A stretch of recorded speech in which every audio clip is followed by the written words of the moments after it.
This episode is brought to you by New Moon Wishing, a self-care guidebook for wishful thinkers. Please see the link in the show notes.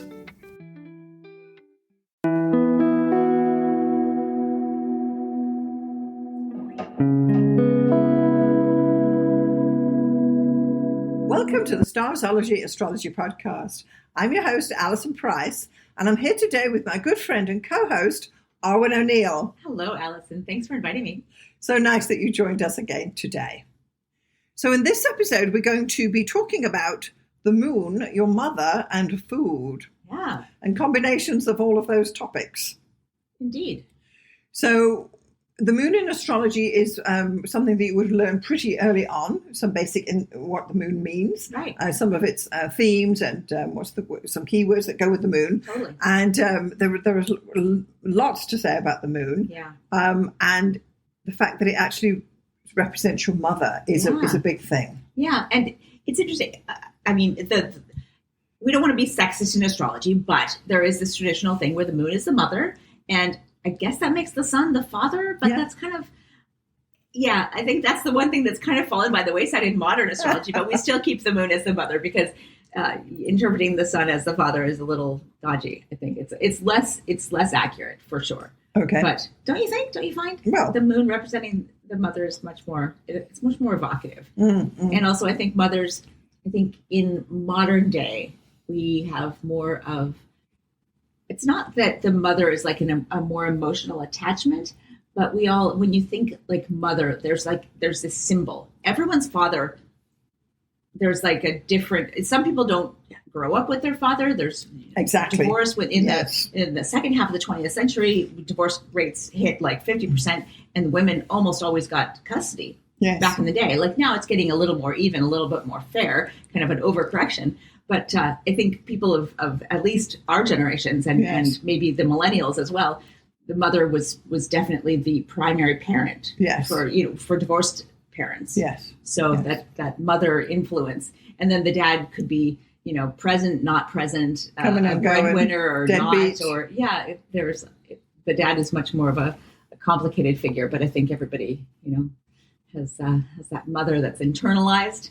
And also a real person. So this is it. And of course, if you don't actually have a mother, then we're talking about your primary caretaker. For sure. Exactly. Thank you. Exactly. Whether it's your aunt or whoever's brought you up, whoever took care of you. Yeah. Because astrology is all about archetypes. Yes. It's like when we talk about Venus and Mars, and it could be a male, it could be a female, whatever you're attracted to, or that kind of thing. And with the mother and father, it's the symbolic mother. So your father might have been your mother, and exactly. If the woman's out at the job and we've got what they call them, house husbands or whatever they call them. But as you say, the archetype is that the moon represents your mother. It's the caring, it's the nurturing that you got from generally it would be your mother. Yeah. Got or didn't get. Didn't get. Well, this is the thing, and you can see that in the chart too. Yeah, this is the thing. Yeah. So because the moon is representing the caring that you were given, that somebody was washing your clothes and dressing you and putting you to bed and warming your milk or providing the breast milk, which is of course where it all begins. Right. Yeah. You cry, somebody feeds you. This is the moon, right? Yeah. And it's not just the care that you received; it's the care that you require. It's the care that you need or that you crave. As an adult, as a living, breathing, evolving human being. So regardless of what type of mother you actually had, as you grow up, that's the kind of internalized mother figure that you will constantly go back to in your subconscious or in your mind or in your future relationships. Yes, it's like, mother's cooking's best and stuff like that. And even guys who go on to get married, they say, well, why don't you get some cooking lessons from my mother? Because that's what they want. Right. So in a way, it starts with feeding, the type of cooking that you came up with. And of course, we can then stretch that on to what you needed. Yeah. Whereas the sun represents your wants in life, the moon represents what you need. Right. Which is, and I often think of Maslow's hierarchy of needs at this point, because we all need a warm bed and some food and clothes and shelter, water and whatnot. The basics, the essentials. But then you go up a level and you need someone to care for you. You need all these other things that are represented by the mother figure. Yeah. Love, and then success, and then self-actualization at the very top. There it is, yeah. And so when we talk about the moon in astrology, it really is more of a softer thing. It's what you lean and what you need. You need shoes on your feet. You need food to go out there, and you need someone to make sure you've washed your hair and stuff, and all of those things that take humans years to master. Yeah. That you learned at your mother's knee. So these are things that you were taught in your home, in your culture, and these are all related also to that fourth house position where you're eating your cultural foods, or I don't know. Or like when you're getting dressed in the morning and you have this internalized mother voice going, "Are you going to wear that outside?" Yes, and you think, "Well, yes, I am." Yeah, exactly. Which brings me, like, my first digression of the podcast. I was walking with a girlfriend of mine, like maybe 10, even longer than that, 15 years ago or so. And it was around the time where, for some weird reason, women started wearing just tights and no skirt, like literally not pants, just tights. I mean, I'm not talking leggings. I'm talking transparent tights with no skirt or anything. Just walking, and you can see their like underwear line. And you're like, what the heck? How did you leave the house like this? And I was walking with a friend, and we did not say this within earshot. We're not that, monstrous, but we were whispering to each other, like, what is going on? Why is this happening? She was about, 10 years younger than us. So at the time we were just like, why, we don't understand this generational thing. And I said, my mother would never have let me leave the house like that. Yes. And she was like, me neither. And then we both joked that maybe she doesn't have a mother, and that's kind of terrible. But that's the moon right there. Yes. It's that thing that tells you, hey, don't leave the house with your... What would your mother say? Your butt hanging out. Like, my God, Yes. And this is it. And you, to get back to the food thing, where the moon is representing not only what you eat in general, but it's your beverages, non-alcoholic. Yeah. So it's your coffees, your teas, your milk juices, or whatever you were brought up with. Yeah. If you've got Coke at every meal, you're going to take it through into adulthood. Yeah. So you end up with behavioral patterns learnt at your mother's knee. Yeah. And then when we become adults. Oh, that's so interesting, because the moon is like, it controls the tides and the liquid thing. Oh, yes. That's an interesting thing. Yeah. I mean, I even have a personal thing. The reason I drink my coffee black with sugar, or I did up until I stopped eating sugar, was because that's how my mother drank her coffee. Exactly. And I always wanted cream in my coffee, but I was like, no, the cool way is like the way my mother drinks her coffee. That's black with sugar. Like, that's the cool way. Wow. Yeah. Yes. Well, of course, I've got to tell you, I'd really never drank coffee until I got to be like 15, because we just drank tea. Yeah. That was it. There was no, we didn't drink coffee. Yeah. Crazy when you talk about it now, 24. We were a French roast family, like dark roast coffee. Yeah. Yeah. And just how precious are you about your drinks and this sort of thing? And do you have, but I would have things like milk at bedtime and these sort of things. Yeah. There's so many rituals around liquids. It's so interesting. Yes. And it's and so many shared experiences that have to do with family are around a meal. Yeah. You've got your big, we would call it a Sunday roast. You've got your birthday celebration. Yeah. And there's always celebratory food at all of these events. Right. And these are what you are used to from your culture, whatever that happens to be. And then when you explore other cultures as an adult, you think, well, what are these funny looking things? Yeah. Let me try one of those. Because you've only been exposed to what your mother did. Yeah. So you're used to your cooking and whatever it is. Yeah. So I've got some ideas about how your mother provided food for you depending on the moon sign that you have in your natal chart. Excellent. So, and we have to be specific here, that say you've got a brother and a sister and you've got one particular moon sign and your brother and sister have got different moon signs, right. They would have experienced your mother differently. Yes, and this is very, very obvious if you think about it in a biographical sense. If you think maybe you're the first child. Yeah. So your parents were in a certain stage of their life when you were born. Maybe they had just gotten their first home. They were working really hard, and you almost had to raise yourself. So maybe you've got the moon in a very independent sign, maybe Aries or Virgo or something like that, where you felt like you were like a, in our generation, it was like latchkey kid, right? Like you came home and your parents hadn't come home from work yet, and you let yourself in, and maybe you invited friends over or whatever, but you kind of had the run of the house for a few hours until you came home. Independent kid. Maybe the second kid comes along, totally different moon sign, because by then the parents have they've gotten settled in their relationship a bit. You're there to look after the younger sibling.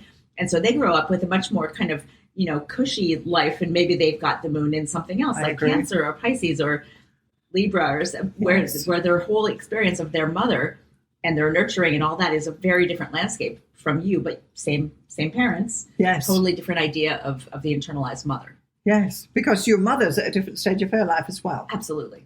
Yeah. Yeah, this is very interesting. That even if you're only a couple of years apart, which a lot of kids are, a lot changes. I mean, yeah. You can still have different moon signs, right? Yeah. So that's also something to bear in mind. So if you're a mother, your children will have different moon signs because they're experiencing you differently. Yeah. And as a mother, that's a really interesting thing to know. Yeah. What moon sign your kids have. Like, how do they see you? I know. Yeah. So you do have that. And this is the thing that as a woman, when you're preparing food, which is what we're basically going to be talking about, I've just got some ideas about this. So depending on which sign the moon is in your chart, this is how your mother dished up the food that you got. Right. So I'm just going to start, and we'll just go through a couple of them, and we'll go through all of them, but we'll just start.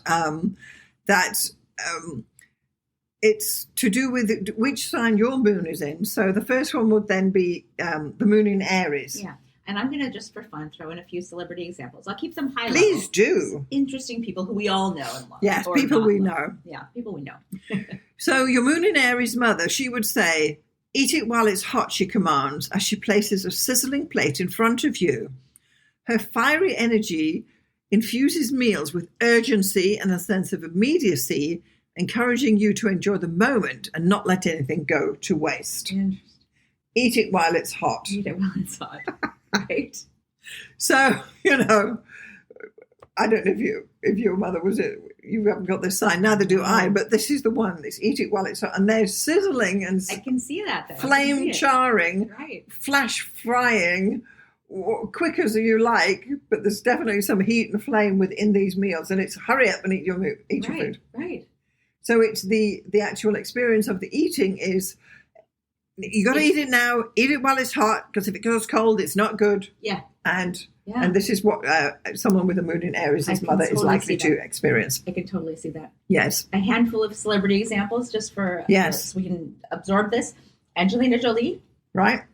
Steve Jobs, and Bill Gates. Which is what? Yeah. Moon in Aries. They both have moon in Aries. Exactly. Wow. And here's for me, this is an interesting one. Tupac Shakur, who famously, his mother was she was an activist in the 60s and 70s. She was a member of the Black Panther Party, and he always thought of her as like this total badass, and sort of enshrined her as like this, this fiery mother goddess sort of icon. Wow. Yeah, which is very, very Aries. And off the top of your head, if you were going to give us a goddess for a moon in Aries, what would spring to mind, do you think? Oh, wow. The first thing that comes to mind is probably not the right one necessarily. Athena comes to mind because she's that the daddy's girl, like born in full armor from the head of Zeus, ready to go out to battle, the war goddess. But of course, Pele is also a good one. She's the goddess of fire and the patron goddess of volcanoes. Yeah. Amazing. Yeah. Okay. I mean, she's responsible for the formation of all the Hawaiian Islands. Basically, they're all volcanic. There you go. And she was flame grilling the earth at that point. Exactly. Yeah. Okay, so when we look now at the Taurus mother, so if you have your moon in Taurus, your mother is likely to say, "Don't gulp your meal. Take your time and taste the food," she advises. Her nurturing revolves around savoring and appreciating each bite, creating a slow and deliberate eating experience that emphasizes quality over quantity. So people with this position actually want food that tastes good. And that might be obvious to everybody, but I don't have this. And I just honestly... Just eat over the sink if nobody's looking. Well, yes. And I haven't quite got to eating in the street yet, but definitely... if people are worried about that, and they say this doesn't taste good, I'm saying, well so what? But it matters. Yeah, the next meal will be fine. Like, don't worry. Like, yeah. So that's Moon in Taurus. Yeah. So there's a few celebrities, and the first people he came up in my search, Leonardo da Vinci. We have no idea what his mother was like. Right. An interesting one. George Clooney, Queen Elizabeth II. Oh. Yeah. And I only know about her from the Crown. I don't know anything about her. So what are you saying? She had her Moon in Taurus. Yeah. So her idea of her mother, and it's kind of neat because it's a very British, and we have some stereotypes about British cuisine. Yes, probably, absolutely. Yeah, because I know that they will lay the table with a million knives and forks and that, and all you're getting is a fried egg, but the table has to be laid. Oh my God. Right, exactly. And there's a lot of that goes on. But here with the Moon in Taurus, it's don't gulp. Yeah. Savor. Yeah. Savor the meal. Yeah. Sigmund Freud is another one. Well, brilliant. There you go. Brilliant. Yeah. He had a lot to say about the mother relationship, didn't he? Didn't he? Yeah. All right, let's have a look at the next one. So the Moon in Gemini mother, she says, hurry up and finish your dinner. I want the table for our jigsaw puzzle, she says, drumming her fingers. Nice. Her multitasking nature often leads to meals being a quick affair, making way for the next intellectual or social activity. Or eating disorders. Well, yes. Hurry up and finish your dinner because we have to do a jigsaw. Yeah. Oh, geez. I can't believe I said eating disorders. And then the first person who comes up in my search results is Diana. Okay. Princess Diana. Famously very much eating disordered. Wow. Yes. And it's about hurry up and eat your food because the food doesn't matter. What does matter is what we're going to do afterwards, the intellectual pursuit we're going to go on with later. Yeah. Elon Musk is another one. Well. I mean, God. You can pull them up. You really can. Yeah, and Nikola Tesla, who our friend. Yeah, we love him. We do. So that's the Moon in Gemini, where it's about hurry up and just. Yeah. They're not bothered about taste like Taurus is. Yeah. Interesting that Elon Musk and Nikola Tesla had the same moon sign. Well, there you go. Yeah. There's got to be something in there. Gemini. I love it. So let's have a look at the next one. The Moon in Cancer, mother. She says, I prepared your favorite recipe, so when you eat it, it will make me feel good. Aww. She murmurs, patting your hand. Her emotional connection to food is strong, and she finds joy in nurturing through homemade comfort meals that evoke feelings of security and love. Yeah. I think these mothers are the feeders. Yeah. I made you food, I'm going to sit here and watch you eat it. Yeah. You need to eat the food I made. Because I made the food, I love you. Yeah. And you have this mother tuned right into that she feels good when you eat the food that she has cooked. Yeah, yeah, for sure. It's those people are starving in insert the country, depending on the decade. Yes. Yeah. And yeah, exactly. So clean your plate and all of this thing, but because I made it. Yeah. You must eat it. Yeah. And so that's an interesting one for Moon in Cancer because, of course, that is the Moon's home sign, Cancer. Right, exactly. Right? So it's strong there. For and sure. It's about, I prepared it for you. I cooked it for you because I love you. You have to eat it. Yeah. And that's the thing. So as a kid, that might sound great. But as you become older, you think, okay, I need to question these things. Yeah. Right. Yeah, for sure. Okay. And then how about the Moon in Leo, mother? So she says, I have created yet another culinary masterpiece in my kitchen. I have put my heart into the preparation of your meal. I hope you appreciate it. Eat up, she declares dramatically. Her meals are grand expressions of her love, and she seeks recognition and appreciation for her efforts in the kitchen. Yeah. Now, this is it. If you've got the Moon in Leo, you better say, Mom, that was great. I love your cooking. Totally. Appreciation is the key words here for Leo. Definitely. Yeah. And I'll put my hand up to say, I have two kids with the Moon in Leo, and they used to say to me, love your cooking, Ma, you should open a restaurant. And I was like, I'm so glad you like my food. Because I made it with love, let's face it, because one does, right? Totally. But if you do have the Moon in Leo, you're likely going to be, there's going to be a lot of pomp and circumstance around table manners, I'll tell you right now, and you're probably dressed when you get to the table. None of this no shirts at the table lark. But Anyway. It's funny that you should say that, because I know you've raised your kids in South Africa, and most people are listening maybe going, no shirts at the what? Yes. How would that even become a thing? I know. You respect the table. It's the meal is a celebration of togetherness for family. The cooking's maybe questionable at times, but what she's saying there is, I created another masterpiece. She's not saying she cooked it, because that's not the case. She owned a couple of tins and put them in her own dishes. However, she provided this food, and that's the thing. So, yeah, for sure. Do you have any examples for the moon in Leo? Not so much. I've got a few examples. We don't know who their mothers were, so it's like, it's Tom tricky, Hanks, right? We've got It's tricky. Okay, well, let's move on. Yeah. So the moon in Virgo mother. Yeah, I have the moon in Virgo. I can see okay. Well, hopefully your mother said to you, everything in this meal is healthy, so clean your plate, and she insists, 100%. Meticulously checking the food values label. Definitely. Her attention to detail ensures that meals are nutritious and balanced, promoting a disciplined approach to eating. Absolutely. Really? Oh God, yeah. Yeah. My grandmother also had moon in Virgo, and I lived with her during high school. So I really did definitely grow up thinking about, and I grew up in that, obviously in the 70s, where health food had just become very popular. But it was popular. My mother was, definitely kind of in the hippie generation, and we went through an era of being vegetarian and then pescatarian or whatever, and very fitness oriented, very sort of active and health conscious. My mother and grandmother are both Sagittarians. Right. So, it was always just biking and hiking and whatever. And so the meals that were provided must have been nutritionally balanced. So you would have got a green vegetable, a white vegetable, an orange vegetable, and some meat or something. It was, meat, not even for the first probably 15, 20. I didn't even start eating like red meat until I met my current partner when I was in my mid-20s. Wow. I was just like, no, I'll just have some chicken. And then he would always make himself steak, and it smelled so good. He was like, you sure don't want a bite? Like third or fourth time, I was like, fine, I'll have a bite. And then I was like, oh my God, it's so good. And yet you were brought up with this moon in Virgo on your plate, basically. For sure. Yeah. Mm-hmm. Just always being aware of the ingredients, always being aware of like what are the additives, what's the sugar content, what's the really? Oh my goodness. We didn't eat fast food, we didn't eat hot dogs. My mother would be like, oh, do you know what's in a hot dog?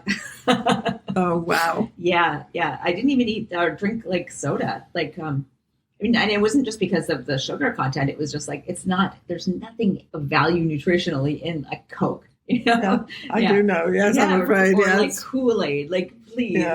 And these were very popular when I was growing up. But it's not to say I didn't have those things, but I was always aware that it was wrong. God, Lord. Okay, so let's have a look at the moon in Libra mother. So she says, "I'll make a deal with you. If you eat your veggies, we can have cake." She proposes sitting opposite you. Her balanced approach to meals often includes negotiations and compromises, creating a harmonious dining experience. Love it. But what the deal is, eat your veggies, then we can all have cake. Yeah. And that's how she sells it to you. Because Libra wants this balance, right? But really she wants her kids to eat her veggies because, all mothers do. Yes. But that's one way of laying it out there. For sure. Yeah. It's a good one. I like that. So that's moon in Libra. Yeah. And then if we get to moon in Scorpio, and I have to put my hand up to this one, don't waste food. People in the world are dying of starvation. Eat up, she says, watching you closely. Her intensity and awareness of deeper issues translates into a no-nonsense attitude towards meals and a strong emphasis on not wasting food. Yeah. Now, we were totally brought up with, you do not waste food. Yeah. When you're peeling a potato, you peel a thin peel. You don't waste food with a great chunky peel. Totally. You certainly don't throw food away, and you don't not eat what's on your plate. Yeah. My mother's got moon in Scorpio, and she definitely grew up that way and imparted that to me as well. Yeah. Yeah. And it's funny when I'm around people who, like, if we're out or if they come over and they're just like, oh, I'll just eat like half of this. I'm like, all right. I can't help it. There's this like judgmental thing where I'm like, oh, really? Okay. Yeah. Yeah. It's don't waste food because people are starving. Not that you not eating anything would save anyone who was starving. No, it's the idea of it. It's just yes. Yeah. There's just so as an adult, because I was brought up to you eat what's put in front of you. Yeah. And when you get a little bigger around the beam, you have to question these things that you learnt at your mother's knee and say, well, by me not eating this potato does not help starving people. Right. I need to do something else to help those. Yeah. And I shouldn't have put the potato on my plate in the first place. Yeah. So you do have to question these, not always limiting beliefs, but beliefs that you have been entrenched into your life. Yeah. You know? And then also, like, if you do have Moon in Scorpio, there's this element of taking control of once you're in charge of feeding yourself, then it's like, oh, okay, well, I'm not going to fill up my plate the way my mother would have, maybe, because then I'm not going to feel guilty that I don't finish it. I'm going to put a tiny bit on the plate, then I can finish it. I'll feel good about myself. Yeah, I agree. And it's a reprogramming thing. Yes, exactly. Because as a child, we had actually these oblong square plates or whatever they were back then in the 70s, and it was like there was a mountain. Yeah, there was a mountain to get through. Oh my gosh! Any restaurant that you like, kind of chain restaurants in the U.S.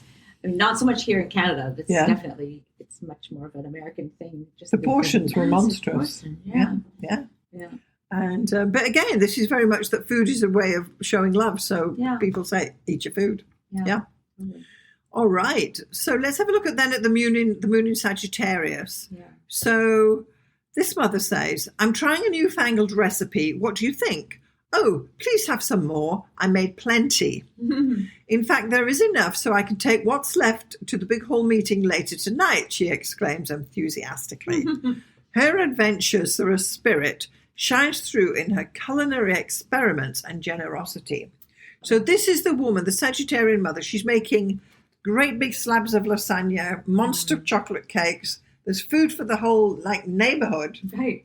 Eat your fill, and then I've still got more to take over because I've got this thing on tonight. Of course I do. Yeah. It's Sagittarius. There's always something else happening. Totally. And they would, the big whole meeting later tonight. I love it. Yeah. So again, it's of course it's a fire sign. So there's not a shortage of food with this sign. There's if anything, there's an oversupply of food with Moon in Sagittarius. Interesting. And just a couple of celebrities who come up immediately are Donald Trump, which is like, I mean, who knows? Yeah, exactly. Who knows what his meal is? Yeah, exactly. Yeah. So then let's have a look at the Moon in Capricorn mother. So this is different because now the moon's actually in its detriment. So she says, I'm tired of cooking you the same old meals every day, but tradition is tradition. So eat what I say. I am your mother and therefore the food authority, she states firmly. Her adherence to tradition and authority makes meals a structured and predictable affair.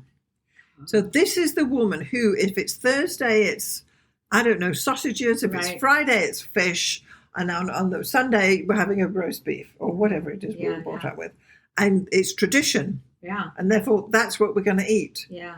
And it's the same old thing. You just know what day it is because of what you're eating, which to me is, it's to do with time management, and she saves having to have a different recipe, different shopping list when she goes to the store because she knows she needs fish, she needs sausages, she needs this, she needs that, because it's the same thing all the time. Mm-hmm. I don't want to say it's boring, but it is predictable. It's structured. Structured, okay. Yeah. And it's not about the food. It's about having a plan and sticking to it. So that her life becomes easier because she's planned the meals and they're clearly balanced and whatnot. And there's enough of it. Yeah. But it might be a little ho-hum after a while. And God forbid that the husband is some, Gemini or something. Yeah. And then he's like, oh, let's go out for pizza. And that throws her whole plan off. Oh, my God. Imagine. Yeah. Yeah, so that would be an interesting one too. Yeah. And then we have the Moon in Aquarius mother. And she says, I have to dash out to my book club, but you can find something to eat, can't you? There is cold pizza in the fridge, she says, standing at the door. Her unconventional and independent nature often leads to a more laissez-faire approach to meals, encouraging self-sufficiency. This is hilarious because my best friend has Moon in Aquarius, And we've gone skating together. And I've literally overheard her say that exact thing to her son as we're skating out the door. I'm going skating. Get yourself something to eat. There's food in the fridge. My credit card is on the table. Yeah. He's like, can I order Uber Eats? And she's like, no. Wow. But then if he does, it's fine. Yeah, because it's like... Because she wants to live her life. She's got other things to do. It's fine, yeah. So it's a very casual approach to... This is not the micromanaging mother at all. No, exactly. Yeah. And then finally we get to the moon in Pisces mother. So what she says is, I have had to sacrifice to provide this meal. If you don't eat it, I will be upset. She softly says. All day. But I fed you only yesterday. That's another thing she said. Her empathetic and sometimes sacrificial approach to nurturing can make meals a deeply emotional experience, often tied to her own feelings of sacrifice and care. Yeah. So this is your moon in Pisces, mother.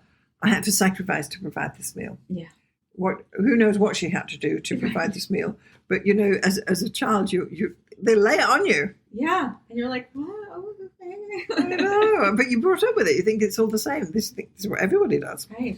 And you go around to your friend's house when you're 12 and start chowing into things, and you're making a faux pas because that's not how they deal with food. Yeah. Because it's taught in the home, and I think this is really what I'm trying to get to with these things. It reminds me of one of my favorite Dave Chappelle bits where he talks about taking his son to see what's his name, some other comedian, and they get invited backstage, and he's like, oh, we just laid out dinner, come on for dinner, and the son goes running ahead. He's like, oh, we haven't eaten all day, I'm starving. And Dave Chappelle's like so embarrassed. He's like, oh. Yes. Yes. How dare you embarrass me in front of my comedian friends? Yes, well, this is it. This is it. But kids do, I'll tell you. Oh, they do. Yeah. They, I had a kid, and the one went to some birthday party, and the mother said to me, don't you feed your child? Oh my God. Mean girls at every age, right? Yeah. Okay, so we've had almost a tongue-in-cheek expression here about the moon signs that you have and how your mother would have likely fed you as a child, and perhaps even some of the challenges you face then when you become an adult and you have to question these things that you were taught of. And this is just one thing you're taught as a kid about and food. Who doesn't have issues with food? I mean, my God, well, yes. Some issues, some. Exactly. So if you found value in this episode, please do share it with somebody who would be interested. Mm-hmm. You can email us at starzology@gmail.com and make sure you're on our newsletter list as well. And do follow Arwynne, and she is at MsPink.net, MSPINK.net. And Arwynne is chatting about current affairs and movies, TVs and whatnot, stuff that interests you. Yep. You can also text us now on the podcast. If you're on Apple or Spotify, on the very top link, you can send a text to us with your questions or any comments you want to share with us about this episode. And we invite you to visit our blog at starzology.com. And if you are into astrology, then do go to our freebies page, which is on the very top menu. You can click through there, and there's some free stuff that you can pick up astrologically wise that I've created. And Excellent. So lots of ways to interact with and go further with what we're sharing here. Yeah. So, Arwynne, I want to thank you so much for joining me again on this episode about the moon and food. Yes, thank you. Your mother. Has been great. Yeah, it's always interesting. Always a pleasure to have you. Thank you so much. Thank you. And thanks for listening, everyone. We'll see you next time. We'll see you next time.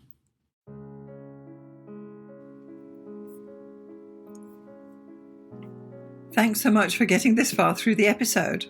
I just want to take a moment to tell you about the two main options of my astrology services. So the first one is coaching. If you are an aspiring astrologer, and by that I mean someone who's perhaps a hobbyist astrologer or someone who's learning astrology or a student, or you've got a few books and you've been doing it for a while, but perhaps you need a little bit of help to bring it all together, then maybe getting some astrological coaching from me would be the answer for you. The astrology coaching I offer is a 1-hour session on Zoom, and it's tailored to answer your particular questions.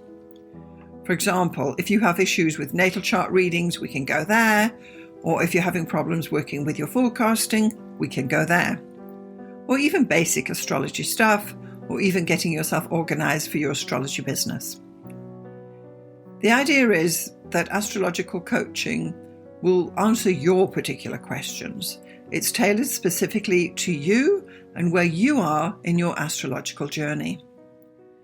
And I'm happy to help you out with some guidance about how you can get going, what to focus on, and what to dismiss. So that would be the astrological coaching for people trying to learn astrology. The second astrological service I offer is consultations. So this is for someone who perhaps doesn't know anything about astrology, but they just want to have their chart read or get their chart done. Call it what you will. So once more, this is a 1-hour consultation over Zoom. I will interpret your chart, tell you about the main features, tell you about where the energy is flowing, and all the rest of what is entailed in a thorough natal chart interpretation. I can also add in some forecasting in there too, bearing in mind we only have 1 hour. So just in summary, I've got coaching for people who want to learn astrology, and I've got consultations for those who want to get an astrology reading done. I'm Alison Price from Starzology.com. Thank you so much for listening. We'll see you next time.